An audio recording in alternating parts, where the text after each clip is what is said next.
What's good, what's happening, Mo? Welcome to a brand new video. Today I'm going to show you how to make your drums sound a lot more cohesive, a lot punchier in the mix like you hear on professional records.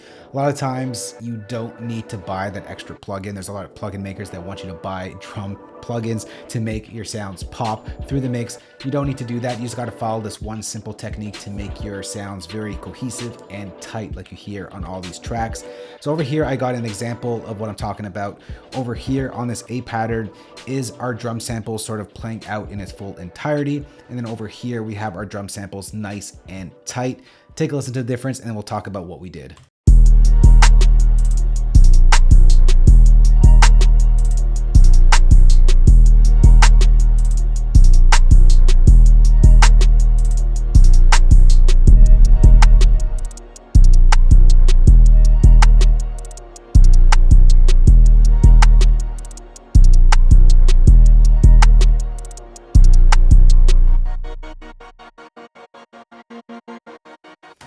All right, so if you're not doing what I'm about to show you right now on your drum samples, you've definitely been sleeping. So as you can tell right there on our B pattern, the drums are hitting a whole lot better. They're punching through the mix. They're just very snappy and perky, and that's what you want from your drums. On this A pattern, just sounded very crowded. Now, a lot of times when you're working in your DAW with drum samples and your drum kits, you're working with stuff like this, right? You're working in a MIDI or a step sequencer, and you're not actually seeing the length of the actual sound. So a lot of times those sounds are actually overlapping each other and it's causing everything to sound mushy. So when you ask yourself, why are my drums not hitting hard? This is why. So the main thing you want to do is don't buy any drum plugins at all. And all you got to do is open up your sampler and start to shape that sample to be a lot more tighter. There's a lot of information in the samples that you download and get that you might need in some tracks and you might not need it in other tracks. So over here on our snare, let's go just listen to this drums on its own right over here. Actually, before I go ahead and adjust anything, I'm going to go duplicate that.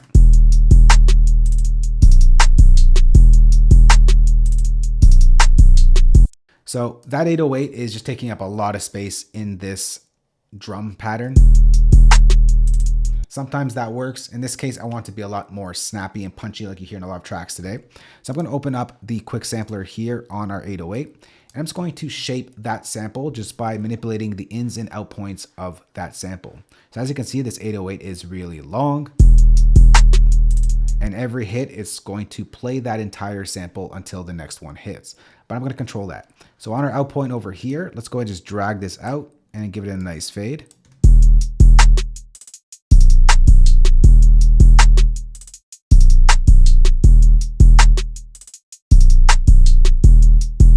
Now, all this is done really to taste and how you want it, but this 808 just became a whole lot more cohesive. It's getting out of the way of the other samples, if you know what I mean.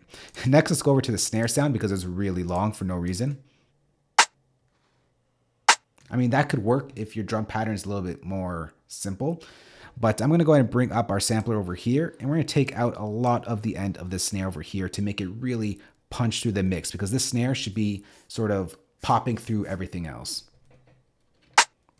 Right? So the sustain here is just too long for it to be popping through. So we're going to take that out. And once again, give ourselves a little fade.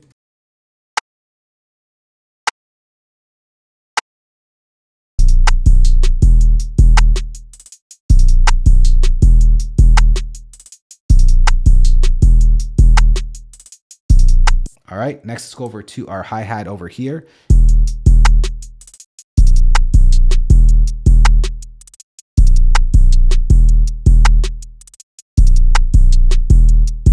So you hear how much that just cleaned it up just like that. Let's go ahead and pull this out again. That hat is taking up a lot of space. I'm going to go ahead and close that out.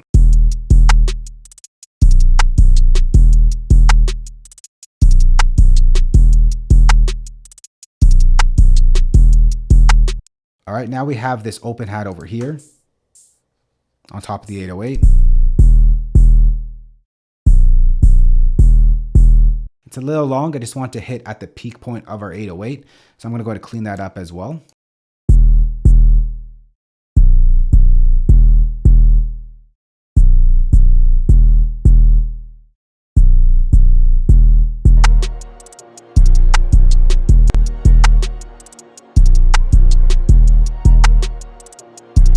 And this snare was going to take out a little bit as well, just to make it a little bit tighter.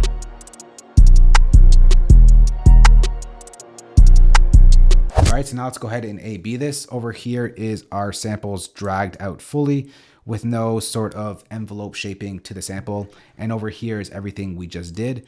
Take a listen for yourself and see which one sounds better and more snappier.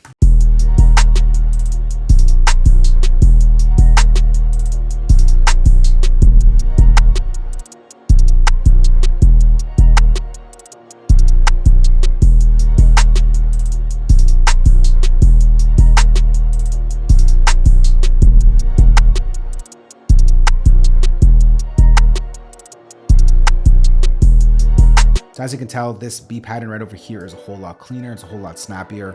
Over here is a little bit crowded and muffled. The drums is taking way too much space. And if you try to squeeze vocals on top of that as well, it's just going to be a big mess. So once again, don't worry about buying those drum plugins to make your drums really pop through the mix. This is sometimes all you need to do to get your drums to have its own space and pocket in your mix. Really easy to do, and it's free, which is always good. But other than that, if you do have a question on this, we can go and chat in the comment section below. Thanks for watching. Hope you learned something new, and we'll catch you on the next one. Later.